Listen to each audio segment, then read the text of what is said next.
Basketball was invented in December 1891 by Dr. James Naismith, a Canadian physical education instructor working at the YMCA training school in Springfield.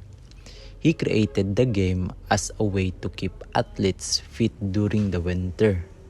The original version of basketball used a soccer ball and two pitch baskets as goals. With 9 players on each team, there was no dribbling. Players advanced the ball only by passing, and each successful shot was worth 1 point. After every basket, the game was paused to retrieve the ball from the basket.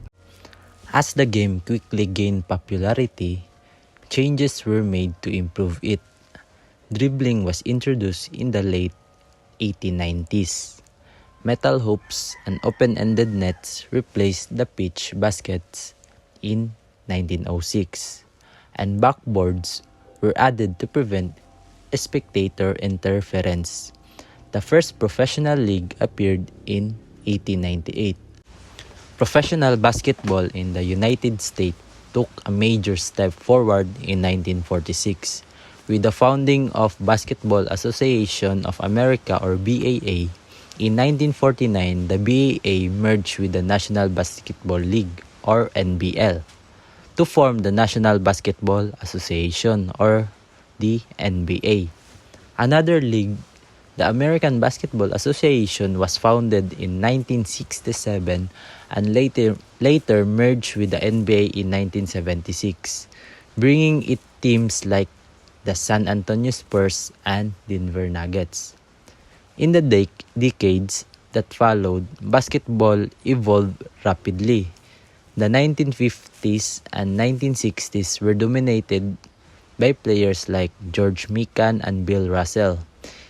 In the 1980s, stars such as Larry Bird and Magic Johnson elevated the game's popularity.